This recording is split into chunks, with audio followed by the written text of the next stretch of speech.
Hi guys, what's up? Welcome back. I know it's been a minute since I had a story for you guys, so I'm coming through with one. Before I continue though, please help me build this channel up. Like and subscribe. Do whatever else you gotta do. Notifications, hit the little bell. Just help me build this shit up, yo. It's free. Anyway, this story is gonna be about the first time I got arrested. First time I got arrested was about, it was a long time ago. I was a kid, little young shit. I was like 14, 15 years old, sophomore year in high school. And yeah, it happened to be on a Friday. It was 420. 420, but 420 wasn't really nothing to us because like my group of friends, we weren't smokers. Like we weren't really big on getting high. Like we were drinkers. We were drinking beer ponging it up every weekend, playing Madden. That was our thing. So 420 was kind of like, all right, whatever, blah, blah. Get off school, get off the bus, meet up with one of my boys. I'm like, yo, what's up? What we doing tonight? What's the plan? Oh, we going to Gonzo's house. Gonzo's the spot, blah, blah, blah. We going, fuck it, we going to Gonzo's house. I'm gonna tell my mom, yo, I'm gonna spend the night. Cause that was my friend. You know, she knew him, she knew his mom. We were all friends like that. So my mom would spend the night at Gonzo, yada yada, whatever. She's like, all right, cool, go have fun, do whatever. So later on that night, get to Gonzo's house. You know, we're doing regular shit, just playing Madden, beer pong, just chilling. You know, we're young kids bullshitting. At some point, I don't know, somebody pulled up with some bud. And I don't know who it was. I don't know who had the fucking blunt. Because like I said, we weren't smokers. Nobody carried around weed on them. Nobody had Dutches on them. Nobody, like, so a big ass blunt just instantly appeared in the fucking room. And I remember all of us, there was probably like, at the time, there was probably like 10 of us. We all go up to this window. We were in this basement. We all go to the window. There's like 10 of us fucking passing the fucking blunt, passing around. I remember I was so high. Like I was already drunk, but I remember I took like one hit, a couple hits off that shit. And I was so fucking high and twisted out. I sat down. And at some point, somebody was like, yo, let's go get some McDonald's.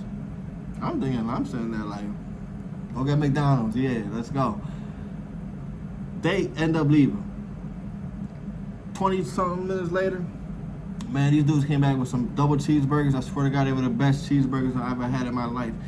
And the thing about it was, I remember I was just sitting down cracking the fuck up because they're telling us the story about this dude that worked in the drive-thru at McDonald's that, like, and the motherfucker be, like, he just be drooling.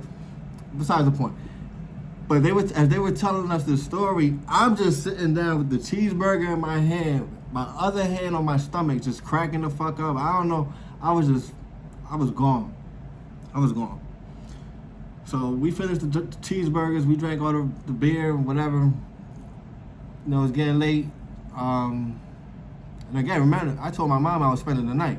She thought I was spending the night over there. It's getting late, everybody starts leaving. My man Gonzo starts getting drunk as shit. But he was drunk as fuck. Like, he's like, everybody get out. Everybody leave. I'm going to sleep. I got track practice in the morning. Everybody get the fuck out, everybody leave. So everybody's walking outside, leaving down the steps. So I remember he's standing on the balcony. Everybody go. Everybody get out of here. Get out of here. And I'm just standing out. I'm on the bottom like, should I tell him that I'm supposed to be staying here? Because he's mad right now. Like, this nigga is drunk as fuck. He's mad. I feel like I'm not trying, like, I'm fucked up myself. So I'm just at the bottom. He said, but then I'm thinking like, shit, he's telling me to leave. I guess I'm gonna fucking leave then. Next thing I know, everybody that was outside, like, they got into their cars. Like, there was like 3 different cars. Like, everybody got into a car. They went somewhere else. I had my bike there. Because remember, I was supposed to spend the night. My bike was left there. So I see my bike. No, this nigga, he went inside, closed the door, whatever, turned the light off. so I'm like, fuck it, well, I guess I'm gonna go home now. Get on my bike, I'm fucked up. I remember I had a bottle of coconut rum too. I don't know where I took that shit from somewhere. But I was fucked up, man. I was so fucked up. I was riding my bike, and as I'm heading home, I guess I took, I guess you could say the extended route instead of going straight home. At one point, I decided to go into a house that belonged to one of my friend's grandmother. And, I hung out at that house. That was the house that I always went to. Like, we played baseball, we hung. And I don't even know. I just ended up walking in that shit. I think I walked in the kitchen. I heard somebody, I guess it was her, like ask for his name or say his name. And I ran out. I took off. Stumbled down the steps. I took off, got on my bike, rode off. I kept driving around the town for a little bit. And then at some point, I guess it comes to my mind, like, you know what, I'm going to go home. I'm going to go home. Long night. Nothing happening. I'm going to go home. I lived in a cul-de-sac. So like, I go into the cul-de-sac, how can I do this shit for you guys? Whatever. I go in, and I make a right. Like, the cul-de-sac's a circle. You make a first right. And then if you go all the way around the block, like, past the turn and everything, my house will be right there. Like, my house will... When I enter the cul-de-sac, I decide to stop at a house maybe like 4 houses away from mine to try to break into it. I don't know what. I don't know why I didn't just go home. I don't know. So I remember I got off my bike on the side. I left my bike on the side of the house. Go in the backyard, and I'm start, fucking with the windows, playing with the windows, trying to get in. And obviously somebody was still awake, or somebody was, somebody woke up from the noise. They called the police. So here's when I start fucking up. Well, I already fucked up a long time ago, but as I don't leave. Like, I'm still fucking around in the backyard, whatever, just going around. And at some point, I'm posted up against the fence, the backyard fence. But I'm on the backyard, and I see a police car driving slow as hell. They get in front of the house, boom, they stop. Me, instead of just taking off right there, I'm posted up against the fence, like looking through the holes, like I'm being like I live in the house, like I'm being nosy as hell. Like, the cops are here. I wonder why they here. So I'm like this up against the fence. Cop gets out his car, got his flashlight, he's walking around, blah blah blah, checking this and that. This motherfucker's walking closer to the backyard. Is he coming back here? Why the fuck he coming over here? What the fuck? I swear to you, as soon as he got to the door, he extended his arm out to open the door, that's when I decided to take off. So I was like, oh, freeze, get on the ground, stop. I take off, I run back towards the back fence of the backyard, and I hop over that fence. So I get into the people that live behind them. I get in their backyard. Cops saying stop, freeze, whatever.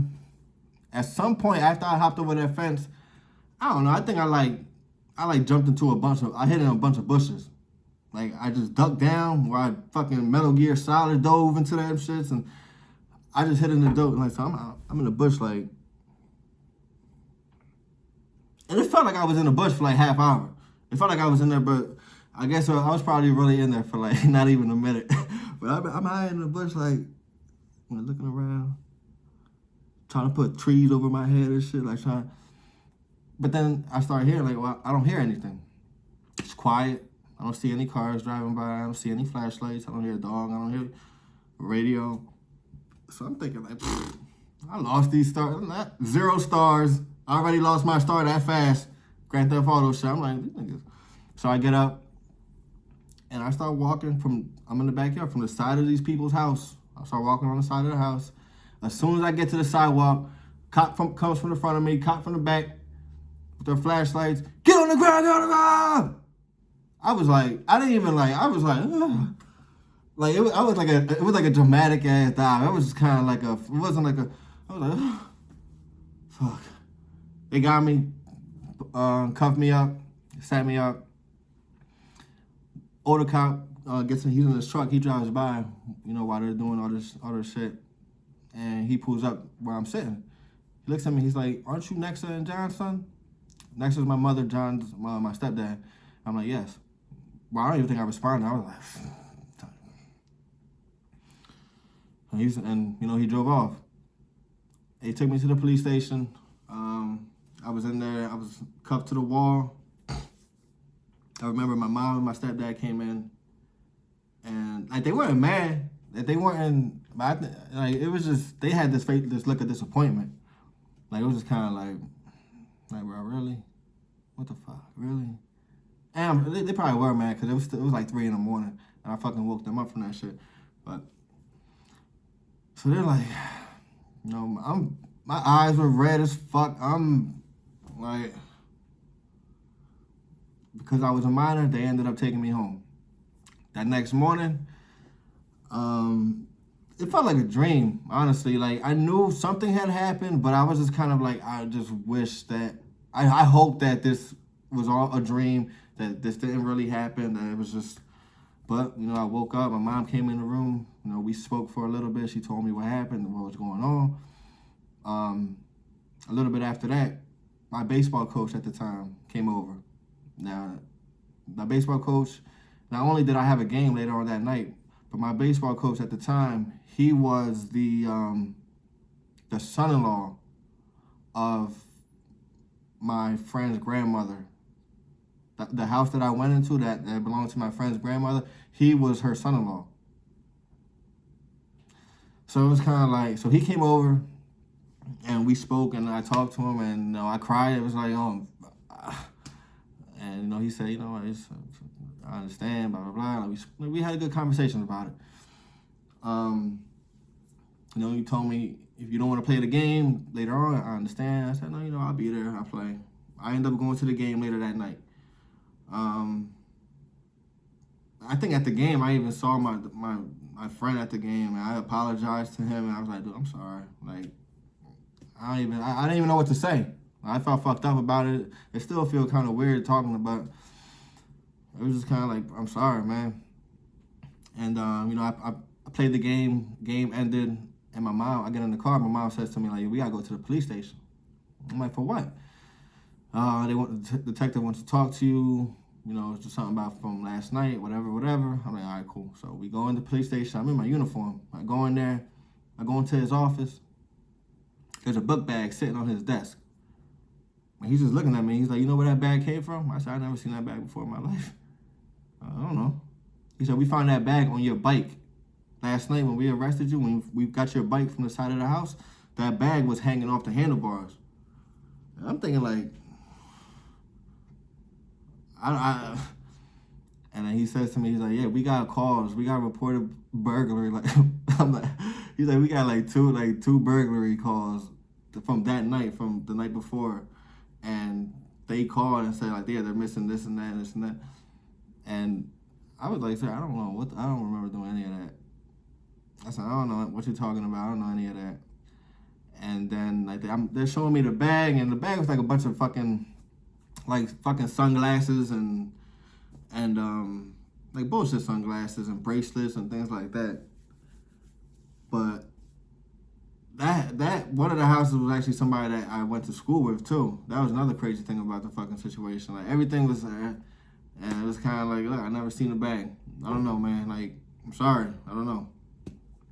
He started getting on me like, oh man, like what the fuck are you doing out here? You know, you come from a good family, you got your fucking mother crying out here, blah, blah, blah, you acting like a piece of shit, blah, blah, blah. And I'm just saying that, like, I'm damn near crying, because it's like, bro, like, what I don't know what to say. I don't know what you want me to do, like, this is new to me too, like, I'm sorry, like, so he's just kind of like, all right, whatever, well, you gonna get charged for this, or whatever. So that was in April. That whole summer was kind of just like I was just low key. I was just off the radar type shit. I think I had court like September that year, and I was just kind of like, look, they didn't want to sentence me. I got a lawyer and everything, like, so I didn't go to Harbor Fields. I didn't do any time, nothing like that. I had to do Benji. Crazy. I had to do like community service, like a couple hours of community service. I was on probation for a year. In that year, I had to do random drug testing, and I also had to complete 10 NA meetings, 10 Narcotics Anonymous meetings, because like I said, because like when I got arrested up because I was high and drunk and blah blah blah, so it was just kind of part of the process. So it was kind of like, okay, like whatever. I'm 15, 16 at the time now, and I remember my first NA meeting. My mom was like, "Well, I'm gonna go with you." Like just, and what it was funny about the NA meeting, the church that I had to go to for it was literally right across the street from my boy's house that I was supposed to spend the night with, Gonzo. It was right across the street right there. So my mom was like, "Look, I'm gonna go with you. I'm gonna drop you off anyway. So I might as well just stay there and wait, see what it's like, yada yada." I'm like, all right, cool, come. So we go over there. You know, I got my paperwork. I meet with the leader, the head dude that's running the shit. Good dude. Him and his wife were running it, and you know, they were just kind of like telling me the process, what it's gonna be like. You know, you're gonna sit down, we're gonna welcome everybody. If we got any new members, blah blah blah, this and that, this and that. So I'm just kind of like, okay, whatever. Like, I'm not even supposed to be here. I'm just here so I don't get fined. And so then he comes over, and I sit down, and the class starts. He gets in the front. He's like, "Hey, do we have any new members up here?" And he already knew he spoke to me, so I had to stand up. So I'm like, well, I raised my hand, and this is how you had to greet yourself when you were a new member in an NA meeting. I had to say, he was like, "Are there any new members here?" I'm like, "Hey." He's like, "Hey, what's your name?" He's like, "My name is Nick. My name is Nick, and I'm an addict." And then the class would say, "Hey, Nick," and that'd be it. So it would be like, it was just some weird ass shit. Like, it was just. But I remember when they said that shit to me, it was like, "Hey, my name is Nick. I'm an addict." "Hey, Nick." I'm looking at my mind like, what the fuck? So we sit there, class starts, and then people start telling their stories. This one dude, this one dude, little short Italian dude, he was like, you know, he was clean. I guess he was like, "Man, I just get the fucking urge. You know, the past couple mornings, I just been really fucking wanting it. I just been, you know, it's been tough, man. Like, but you know, like he's getting real into his shit, and I don't know much about drugs. I don't know shit about drugs at the time. I don't know anything about what the fuck he's talking about. I don't know about the withdrawal. I don't know anything. I just know I'm just listening to him. I'm just kind of like, I'm looking at my mom like, what is he talking about? Why am I here? For smoking? I was just kind of like, where am I? So I went to a couple of those classes. Like that was, you know, I got my little ribbon on my little keychain and shit, my sober keychain. I got that shit a couple of days clean, whatever. I got that. But I told my mom, I said, I don't want to do that. Like, let's just go or like, you know. So we ended up, I did my 10. Let's just say that I did my 10 meetings. Like I said, we had to do the drug testing. That wasn't a problem for me at the time because I wasn't even smoking, doing nothing. So I was kind of like, whatever. While I was during that year of probation, I had to go take classes. I had to go to the courthouse like every Tuesday for like a month and a half, 2 months, and we would have classes. Like police, like not police officers would come in, but like people that worked in the court, the prosecutors, like other juvenile probation officers would come in there, and they would just teach us about the law, teach us, you know, about life, just different things to us to keep us busy. And that was the shit I really enjoyed. And that's the one thing I enjoyed about the class because, you know, I learned a lot. You know, I wasn't really in pro, but like I felt like I didn't belong there. I was in classes with dudes that, you know, you could just tell they didn't give a shit. They talking bad, they getting smart, and I'm just there minding my business. Like, no, I'm just trying to get this. I'm just trying to get this done. Whatever I gotta do to get this shit done, let me just do it. And you know, during that time, we took a trip to a prison. You know, we heard prison stories, and really, that was kind of my introduction to law enforcement and that whole thing. And you know, I never really wanted to be a cop. I never in my life like thought about being a cop. After this moment in my life, I wanted to get into juvenile probation. I wanted to be a juvenile probation officer, work with the youth, try to just start programs, try to do things like that, because I just felt like from my experiences, from my moments, I will be able to help the younger generation.